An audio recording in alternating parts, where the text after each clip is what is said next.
मेरे प्यारे देशवासियों नमस्कार। अज 27 दिसंबर है। 4 दिनें परैंत गै 2021 की शुरुआत होन जा करदी है। अज्जै दी मन की बात इक चाली कन्नै 2020 की आखिरी मन की बात है। अगली मन की बात 2021 च शुरू होग। साथियों, मेरे सामने तुंदी लिखी दियां कई सारी चिट्ठियां न। माई गॉव उप्पर जेड़े तुस सुझाव भेजदे हो ओह भी मेरे सामने न। किन्ने गै लोकें फोन करियै अपनी गल दस्सी है। मते सारे संदेशें च गुजरी गेदे बरे दे तजुर्बे ते 2021 कन्नै जुड़े दे धैइये न। कोल्हापुर थमां अंजलि जी होरें लिखेआ जे नमें बरे पर अस दुएं गी बधाई दिन्ने आं, शुभकामना दिन्ने आं, तां इस बारी अस इक नमां कम्म करचै। की नेईं अस अपने मुल्ख गी बधाई देचै, मुल्ख गी भी शुभकामना देचै। अंजलि जी, वाकई बड़ा गै शैल विचार है। साड़ा मुल्ख 2021 च कामयाबियें दियां नमियां बुलंदियां हासल करै, दुनिया च भारत दी पंछान होर सशक्त होऐ। एदी कामना थमां बड्डा होर केह् होई सकदा है। साथियों, नमो ऐप उपर मुंबई दे अभिषेक जी होरें इक संदेश पोस्ट कीता है। उनें लिखेआ है जे 2020 ने जो दस्सी दिता, जो सखाई दिता, ओह कदें सोचेआ गै नेईं हा। कोरोना कन्नै जुड़ी दियां तमाम गल्लां उनें लिखियां न। इनें चिट्ठियें च, इनें संदेशें च मिगी इक गल जिहड़ी सांझी नजरी आवा करदी है, खास नजरी आवा करदी है, ओह मैं अज्ज तुंदे नै सांझी करना चाहना।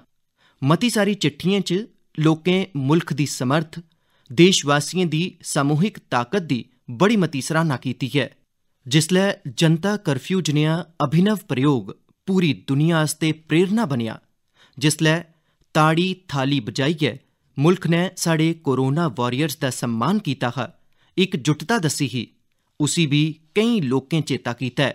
साथियों, मुल्ख दे आम थमां आम मनुक्ख ने इस बदलाव गी महसूस कीता है। मैं मुल्ख च मेद दा इक नोखा प्रवाह भी दिक्खेआ है।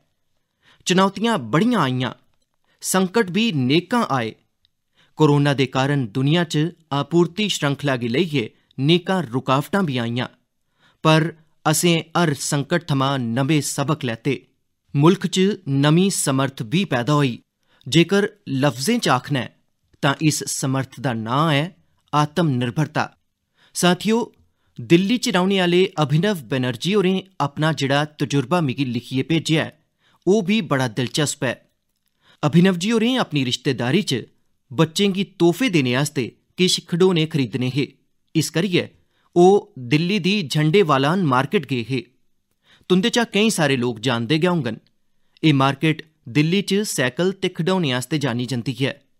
पैह्ले उत्थे मैंह्गे खडौने दा मतलब भी इंपोर्टेड खडौने होंदा हा ते सस्ते खडौने भी बाह्रा दा औंदे हे।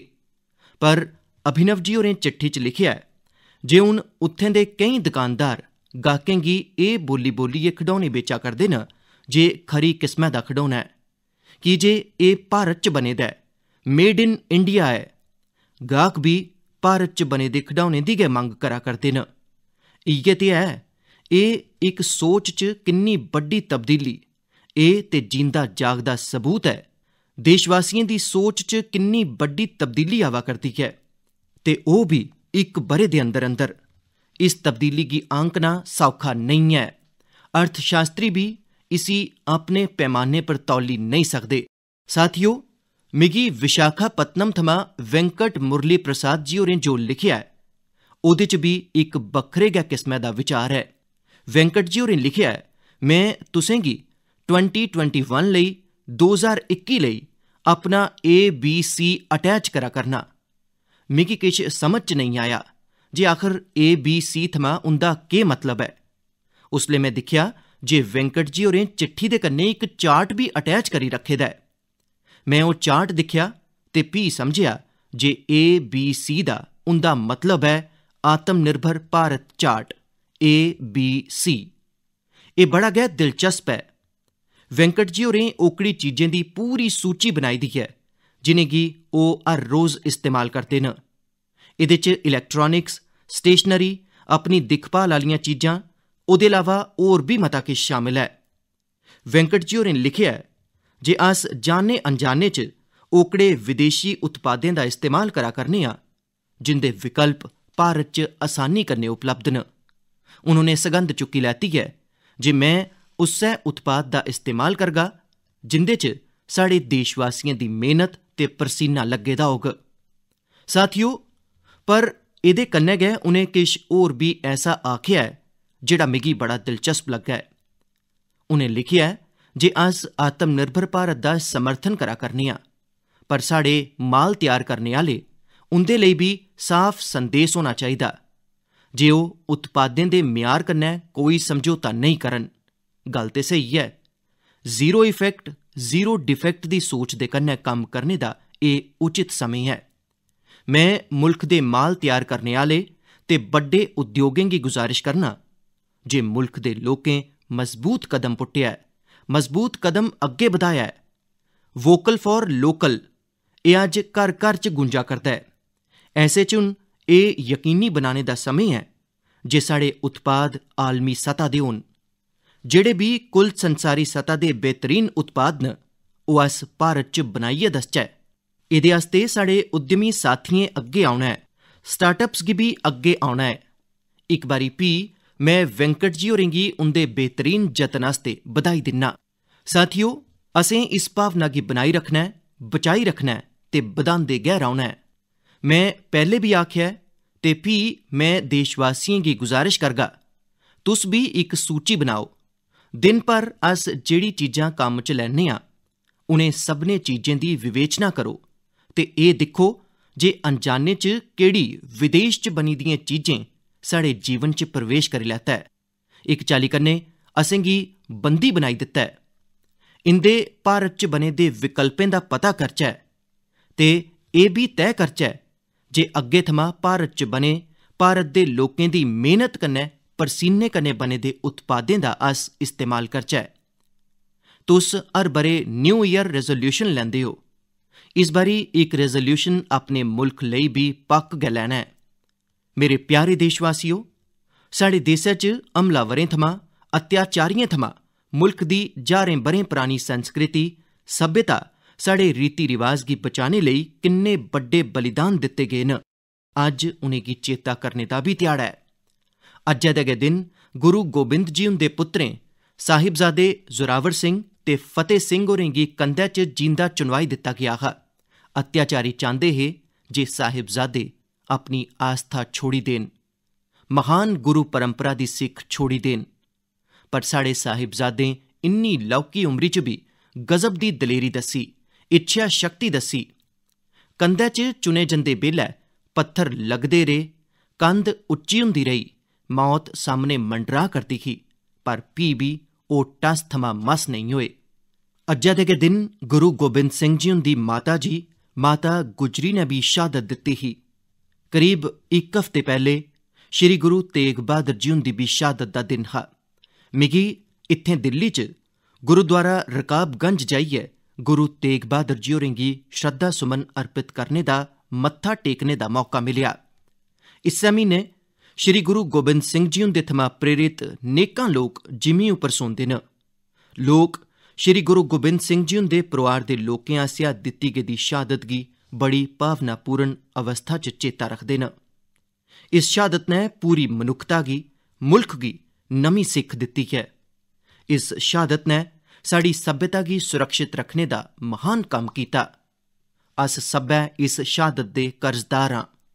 इक बारी फ्ही मैं श्री गुरु तेग बहादुर जी, माता गुजरी जी, गुरु गोबिंद सिंह जी ते चौनें साहिबजादें दी शहादत गी नमन करना।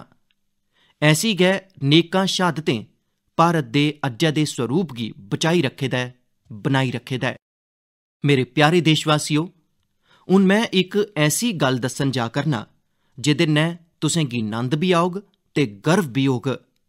भारत च लेपर्ड्स यानी तेंदुएं दी गिनतरी च 2014 थमां 2018 दे दरम्यान 60% कोला मते दी बढ़ोतरी होई है।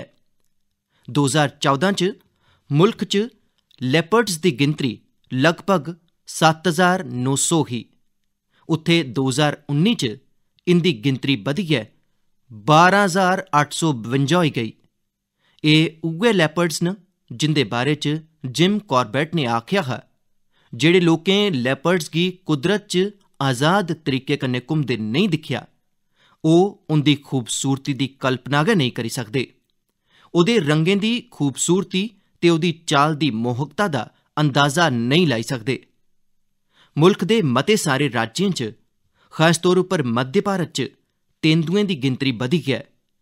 तेंदुएं दी सभनें शा बड्डी आबादी आह्ले राज्यें च मध्य प्रदेश, कर्नाटक ते महाराष्ट्र सभनें शा उप्पर न। एह् इक बड्डी उपलब्धि ऐ।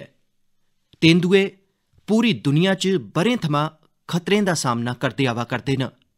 दुनिया भरै च उंदी रिहाइश आह्ले इलाकें गी नुकसान होआ ऐ। ऐसे समें च भारत ने तेंदुए दी आबादी च लगातार बढ़ोतरी करियै पूरी दुनिया गी इक बत्त दस्सी ऐ। तुसें गी इनें गल्लें दी भी जानकारी होग जे पिछले किश ब'रें च भारत च शेरें दी आबादी बधी ऐ, बाघें दी गिनतरी च भी बाद्धा होआ ऐ, कन्नै गै भारती जंगली इलाकें च भी इजाफा होआ ऐ। एह्दी वजह एह् ऐ जे सरकार गै नेईं, सगुआं केईं सारे लोक, सिविल सोसाइटी, केईं संस्थां भी साढ़े रुक्ख बूह्टें ते वन्य जीवें दे संरक्षण च जुटी दियां न। ओह् सब्बै बधाई दे पात्र न। साथियो, मैं तमिलनाडु दे कोयम्बटूर च इक दिलै गी छूह्ने आह्ली कोशिश दे बारे च पढ़ेआ। तुसें भी सोशल मीडिया पर एह्दे नज़ारे दिक्खे होङन। असें सभनें इंसानें आह्ली व्हील चेयर दिक्खी ऐ, पर कोयम्बटूर दी इक धी गायत्री ने अपने पिताजी हुंदे कन्नै इक पीड़ित कुत्ते आस्तै व्हील चेयर बनाई दित्ती। एह् संवेदनशीलता प्रेरणा देने आह्ली ऐ, ते एह् दया तां गै होई सकदी ऐ जिसलै माह्नू हर जीव दे प्रति दया ते करुणा कन्नै भरोचे दा होऐ। दिल्ली NCR ते मुल्ख दे दूए शैह्रें च कड़ाके दी ठंडू दे बिच बेघर पशुएं दी दिक्खभाल आस्तै केईं लोक बड़ा किश करा करदे न। ओह् उनें पशुएं दे खाने पीने ते उंदे लेई स्वैटर ते बिस्तर तगर दा इंतजाम करा करदे न। किश लोक ते ऐसे न जेड़े हर रोज सैंकड़ें दी गिनतरी च ऐसे पशुएं आस्तै रुट्टी दा इंतजाम करदे न। ऐसे जतनें दी सराह्ना होनी लोड़चदी ऐ। किश इस्सै किस्मै दे नेक जतन उत्तर प्रदेश दे कौशांबी च भी कीते जा करदे न। उत्थे जेल च बंद कैदी गवें गी ठंडू कोला बचाने आस्तै पराने ते फटे दे कंबलें कन्नै कवर बना करदे न। इनें कंबलें गी कौशांबी समेत दुए जिलें दिएं जेलें थमां किट्ठा कीता जंदा ऐ ते फ्ही उनेंगी सीइयै गौशाला भेजी दित्ता जंदा ऐ। कौशांबी जेल दे कैदी हर हफ्ते नेकां कवर तैयार करा करदे न। आओ दुएं दी दिक्खभाल आस्तै सेवा भावना कन्नै भरोचे दे इस चाल्ली दे जतनें गी प्रोत्साहित करचै। एह् असल च इक ऐसा महान कम्म ऐ जेह्ड़ा समाज दिएं संवेदनाएं गी सशक्त करदा ऐ। मेरे प्यारे देशवासियो, हून जेह्ड़ी चिट्ठियां मेरे सामने न उंदे च द'ऊं बड्डे फोटू न। एह् फोटू इक मंदरा दे न ते बिफोर ते आफ्टर दे न। इनें फोटुएं दे कन्नै जेह्ड़ी चिट्ठी ऐ ओह्दे च युवाएं दी इक ऐसी टीम दे बारे च दस्सेआ गेआ ऐ जेह्ड़ी अपने आपै गी युवा ब्रिगेड आखदी ऐ। दरअसल इस युवा ब्रिगेड ने कर्नाटक च श्रीरंगपट्टन दे कोल स्थित वीरभद्र स्वामी नांऽ दे इक प्राचीन शिव मंदर दा कायाकल्प करी दित्ता। मंदरै च हर बक्खी घाऽ बूट ते झाड़ियां भरोची दियां हियां, इन्नी जे राहगीर भी नेईं दस्सी सकदे जे इत्थै इक मंदर ऐ। इक दिन किश सैलानियें इस भुलाई दित्ते गेदे मंदरै दा इक वीडियो सोशल मीडिया उप्पर पोस्ट करी दित्ता। युवा ब्रिगेड ने जिसलै इस वीडियो गी सोशल मीडिया पर दिक्खेआ तां उंदे शा रेहा नेईं गेआ ते फ्ही इस टीम ने रली मिलियै एह्दा जीर्णोद्धार करने दा फैसला कीता। उनें मंदर परिसर च उग्गी आई दी कंडेदार झाड़ियां, घाऽ ते बूटें गी हटाया। जित्थै मरम्मत ते निर्माण दी लोड़ ही ओह् कीता। उंदे खरे कम्म गी दिखदे होई मकामी लोकें भी मदाद लेई हत्थ बधाए। कुसै ने सीमेंट दित्ता तां कुसै ने पेंट। ऐसी केईं होर चीजें दे कन्नै लोकें अपना अपना योगदान दित्ता। एह् सब्बै युवा केईं बक्खरे किस्मै दे पेशे कन्नै जुड़े दे न। ऐसे च इनें हफ्तें दे अखीरले दिनें दरान समें कड्ढेआ ते मंदर लेई कम्म कीता। युवाएं मंदर च भित्त लगवाने दे कन्नो कन्नी बिजली दा कनैक्शन भी लगवाया। इस चाल्ली उनें मंदर दे पराने वैभव गी परतियै स्थापित करने दा कम्म कीता। जुनून ते पक्का निश्चय ऐसी द'ऊं चीजां न जिंदे राहें लोक हर लक्ष्य हासल करी सकदे न। जिसले मैं भारत दे युवाएं गी दिक्खना तां मैं अपने आपै गी आनंदित ते आश्वस्त महसूस करना। आनंदित ते आश्वस्त इस करियै कि जे मेरे मुल्ख दे युवाएं च कैन डू दी अप्रोच है ते विल डू दा जज्बा है। उंदे लेई कोई भी चुनौती बड्डी नहीं है, किश भी उंदी पुज्ज थमां दूर नहीं है। मैं तमिलनाडु दी इक टीचर दे बारे च पढ़िया। उंदा नां हेमलता NK है, जड़ियां विडुपुरम दे इक स्कूल च दुनिया दी सभनें शा परानी भाशा तमिल पढ़ांदियां न। कोविड-19 महामारी भी उंदे अध्यापन दे कम्मै च आड़े नहीं आई सकी। हां, उंदे सामने चुनौतियां जरूर हियां, पर उनें इक भलेआं नमां रस्ता कड्ढिया। उनें कोर्स दे सब्बै 53 चैप्टरें गी रिकार्ड कीता, एनीमेटेड वीडियो तैयार कीते ते इनेंगी इक पेन ड्राइव च लेइयै अपने विद्यार्थियें गी बंडी दित्ते। एह्दे कन्नै उंदे विद्यार्थियें गी बड़ी मदद मिली। ओह् चैप्टरें गी विजुअली भी समझी सके। एह्दे कन्नै गै ओह् अपने विद्यार्थियें कन्नै टेलीफोन पर भी गल्ल करदियां रहियां। एह्दे कन्नै विद्यार्थियें आस्ते पढ़ाई बड़ी दिलचस्प होई गेई। मुल्ख भरै च कोरोना दे इस समें च टीचर्स ने जेह्ड़े नमें तरीके अपनाए, कोर्स दा जेह्ड़ा सम्यान रचनात्मक तरीके कन्नै त्यार कीता है, ओह् ऑनलाइन पढ़ाई दे इस दौर च नमुल्ला है। मेरी सभनें टीचर्स थमां गुजारिश है जे ओह् कोर्स दे इस सम्यान गी शिक्षा मंत्रालय दे दीक्षा पोर्टल उप्पर जरूर अपलोड करन। एह्दे कन्नै मुल्ख दे दूर दरेडे इलाकें च रवा करदे छात्र छात्राएं गी बड़ा लाह् होग। साथियो, आओ हुन गल्ल करने आं झारखंड दी कोरवा जनजाति दे हीरामन जी हुंदी। हीरामन जी गढ़वा जिले दे सिंजो ग्रां च रौंह्दे न। तुसें गी एह् जानियै हैरानगी होग जे कोरवा जनजाति दी आबादी छड़ी 6000 है, जिहड़ी शैह्रें थमां दूर प्हाड़ें ते जंगलें च बसी दी है। अपने समुदाय दी संस्कृति ते पंछान गी बचाने आस्ते हीरामन जी होरें इक बीड़ा चुक्केआ है। उनें 12 ब'रें दी अनथक मेहनत दे बाद विलुप्त होंदी कोरवा भाशा दा शब्दकोश तैयार कीता है। उनें इस शब्दकोश च घर गृहस्थी च बरतोने आह्ले लफ्जें थमां लेइयै रोजमर्रा दी जिंदगी च बरतोने आह्ले कोरवा भाशा दे केईं सारे लफ्जें गी उंदे मतलब दे कन्नै लिखेआ है। कोरवा समुदाय लेई हीरामन जी होरें जो करी दस्सेआ ऐ, ओह् मुल्ख आस्ते इक मिसाल है। मेरे प्यारे देशवासियो, ऐसा आखदे न जे अकबर दे दरबार च इक प्रमुख सदस्य अबुल फजल हे। उनें इक बारी कश्मीर दी यात्रा दे बाद आखेआ हा जे कश्मीर च इक ऐसा नज़ारा है जिसी दिक्खियै चिड़चिड़े ते गुस्सैल लोग भी खुशी कन्नै झूमी उठङन। दरअसल ओह् कश्मीर च केसर दे खेतें दा जिक्र करा करदे हे। केसर सदियें थमां कश्मीर कन्नै जुड़े दा है। कश्मीरी केसर मुक्ख रूप कन्नै पुलवामा, बडगाम ते किश्तवाड़ जनेही थाह्रें उप्पर उगाया जंदा है। इस्सै ब'रे मई च कश्मीरी केसर गी जियोग्राफिकल इंडिकेशन टैग यानी GI टैग दित्ता गेआ। एह्दे राहें अस कश्मीरी केसर गी दुनिया भरै च लोकप्रिय इक ब्रांड बनाना चाह्न्ने आं। कश्मीरी केसर आलमी सतह उप्पर इक ऐसे मसाले दे रूप च मशहूर है जेह्दे केईं चाल्ली दे औषधि गुण न। एह् बड़ा खुशबूदार होंदा है, एह्दा रंग गाढ़ा होंदा है ते एह्दे धागे लम्मे ते मुट्टे होंदे न जेह्ड़े एह्दे औषधि गुणें गी बधांदे न। एह् जम्मू ते कश्मीर दी सग्गोसार सांस्कृतिक विरासत दी अगुवाई करदा है। म्यार दी गल्ल करचै तां कश्मीर दा केसर बड़ा अनोखा है ते दूए मुल्खें दे केसर थमां बिल्कुल बक्ख है। कश्मीर दे केसर गी GI टैग आह्ली मान्यता कन्नै इक बक्खरी पंछान मिली है। तुसें गी एह् जानियै खुशी होग जे कश्मीरी केसर गी GI टैग दा सर्टिफिकेट मिलने परैंत दुबई दे इक सुपरमार्केट च इसी शुरू कीता गया। हून एह्दा निर्यात बधन लगी पौग। एह् आत्मनिर्भर भारत बनाने दे साढ़े जतनें गी होर मजबूती देग। केसर दे करसानें गी एह्दे नै खास तौर उप्पर लाह् होग।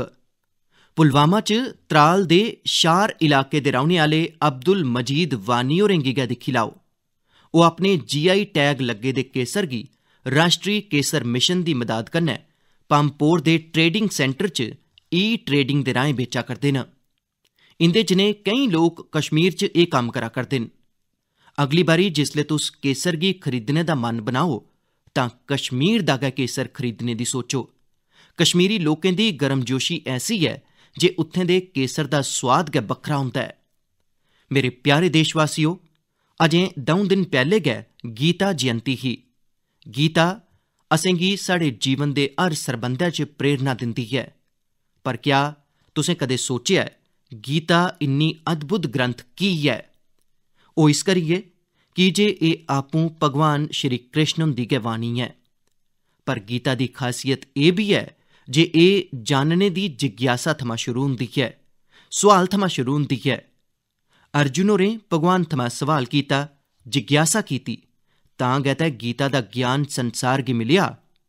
गीता आह्ला गै लेखा साढ़ी संस्कृति च जिन्ना बी ज्ञान ऐ, सब जिज्ञासा थमां गै शुरू होंदा ऐ। वेदांत दा ते पैह्ला मंत्र गै ऐ, अथातो ब्रह्म जिज्ञासा, यानी आओ अस ब्रह्म दी जिज्ञासा करचै। इस करियै ते साढ़े इत्थे ब्रह्म दे बी अन्वेषण दी गल्ल आखी जंदी ऐ। जिज्ञासा दी ताकत गै ऐसी ऐ। जिज्ञासा तुसेंगी लगातार नमें आस्ते प्रेरित करदी ऐ। बचपन च अस इस करियै ते सिक्खने आं कि जे साढ़े अंदर जिज्ञासा होंदी ऐ, यानी जिसले तगर जिज्ञासा ऐ उसले तगर जीवन ऐ।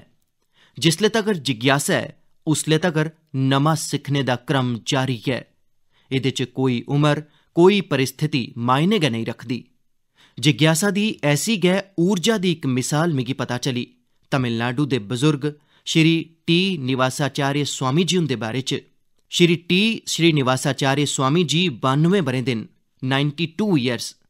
ओह् इस उमरी च बी कंप्यूटर उप्पर अपनी कताब लिखा करदे न, ओह् बी आपूं गै टाइप करियै। तुस सोचा करदे होगे जे कताब लिखना ते ठीक ऐ, पर श्रीनिवासाचार्य जी हुंदे समें पर ते कंप्यूटर रेहा गै नेईं होग। फ्ही उ'नें कंप्यूटर कुसलै सिक्खेआ? एह् गल्ल स्हेई ऐ जे उंदे कालेज दे समें च कंप्यूटर नेईं हा, पर उंदे मनै च जिज्ञासा ते आत्म विश्वास अजें बी उन्ना गै जिन्ना अपनी जवानी दे समें च हा। दरअसल श्रीनिवासाचार्य स्वामी जी संस्कृत ते तमिल दे विद्वान न। ओह् अजें तगर तकरीबन 16 आध्यात्मिक ग्रंथ भी लिखी चुके दे न। पर कंप्यूटर औने दे बाद उनेंगी जिसलै लग्गा जे हून ते कताब लिखने ते प्रिंट होने दा तरीका बदली गेआ ऐ, तां उनें 86 ब'रें दी उमरी च 86 दी उमर च कंप्यूटर सिक्खेआ, अपने आस्ते जरूरी सॉफ्टवेयर सिक्खे।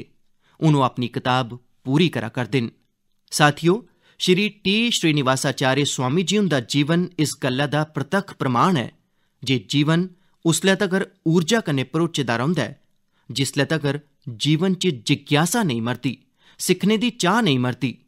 इस करियै असेंगी कदें एह् नेईं सोचना चाहिदा जे अस पिछड़ी गे, अस नाकाम होई गे, काश अस बी एह् सिक्खी लैंदे। असेंगी एह् बी नेईं सोचना चाहिदा जे अस नेईं सिक्खी सकदे या अग्गे नेईं बधी सकदे। मेरे प्यारे देशवासियो, हुणे अस जिज्ञासा थमां किश नमां सिक्खने ते करने दी गल्ल करा करदे हे। नमें ब'रे पर नमें धेइयें दी बी गल्ल करा करदे हे। पर किश लोक ऐसे बी हुंदे न जेह्ड़े लगातार किश ना किश नमां करदे रौंह्दे न, नमें नमें धेइयें गी सिद्ध करदे रौंह्दे न। तुसें भी अपने जीवन च महसूस कीता होग, जिसलै अस समाज आस्तै किश करने आं तां बड़ा किश करने दी ऊर्जा समाज असेंगी आपूं गै दिंदा ऐ। आम जनेही लग्गने आह्ली प्रेरणाएं थमां बड़े बड्डे कम्म बी होई जंदे न। ऐसे गै इक युवा न श्रीमान प्रदीप सांगवान। गुरुग्राम दे प्रदीप सांगवान 2016 थमां हीलिंग हिमालयाज नां कन्नै अभियान चला करदे न। ओह् अपनी टीम ते स्वयं सेवियें दे कन्नै हिमालय दे बक्ख-बक्ख इलाकें च जंदे न ते जेह्ड़ा प्लास्टिक कचरा सैलानी उत्थे छोड़ियै जंदे न, ओह् साफ करदे न। प्रदीप जी अजें तकर हिमालय दी बक्ख-बक्ख सैलानी थाह्रें थमां केईं टन प्लास्टिक साफ करी चुके दे न। इस्सै चाल्ली कर्नाटक दा इक युवा जोड़ा है, अनुदीप ते मिनूषा। अनुदीप ते मिनूषा ने अजें पिछले म्हीने नवंबर च गै ब्याह् कीता ऐ। ब्याह् दे मगरा केईं सारे युवा घुम्मन फिरन जंदे न, पर इनें दौनें किश अलग कीता। एह् दौनें म्हेशां दिखदे हे जे लोक अपने घरै थमां बाह्र घुम्मन ते जंदे न, पर जित्थे जंदे न उत्थे बड़ा मता कूड़ा कचरा छोड़ियै आई जंदे न। कर्नाटक दे सोमेश्वर बीच पर भी इ'यै स्थिति ही। अनुदीप ते मिनूषा ने तय कीता जे ओह् सोमेश्वर बीच पर लोक जेह्ड़ा कचरा छोड़ियै गे न उसी साफ करङन। दौनें लाड़ी मराज ने ब्याह दे बाद अपना पहला संकल्प इयै लैता। दौनें मिलियै समुंदरी कंढे दा बड़ा कचरा साफ कर दिता। अनुदीप ने अपने इस संकल्प दे बारे च सोशल मीडिया पर भी सांझा कीता। फ्ही केह् हा, उंदी इन्नी शानदार सोच थमां प्रभावित होइयै केईं सारे युवा उंदे कन्नै आइयै जुड़ी गे। तुस जानियै हैरान रेही जागे। इनें लोकें मिलियै सोमेश्वर बीच थमां 800 किलो थमां मता कचरा साफ कीता है। साथियो, इनें जतनें दे बिच असें एह् भी सोचना है जे एह् कचरा इनें समुंदरी कंढें पर, इनें प्हाड़ें पर पुज्जदा कि'यां ऐ। आखर साढ़े चा गै कोई लोक एह् कचरा उत्थे छोड़ियै औंदे न। असेंगी प्रदीप ते अनुदीप मीनूशा आह्ला लेखा सफाई अभियान चलाना चाहिदा, पर ओह्दे शा भी पैह्ले असेंगी एह् धैया भी करना लोड़चदा ऐ जे अस कचरा फैलागे गै नेईं। आखर स्वच्छ भारत अभियान दा भी ते पैह्ला संकल्प इ'यै ऐ। हां, इक होर गल्ल मैं तुसेंगी चेता करोआना चाह्न्नां। कोरोना दी वजह करी इस ब'रे एह्दी चर्चा उन्नी नेईं होई सकी ऐ। असें मुल्ख गी इक्कै बारी बरतोने आह्ले प्लास्टिक थमां मुक्त करना गै ऐ। एह् बी 2021 दे संकल्पें चा इक ऐ। अखीरै च मैं तुसेंगी नमें ब'रे लेई मतियां मतियां शुभकामनां दिन्ना। तुस आपूं सेहतमंद रवो, अपने परोआर गी सेहतमंद रक्खो। अगले ब'रे जनवरी च नमें विशें पर मन की बात होग। मता मता धन्नवाद।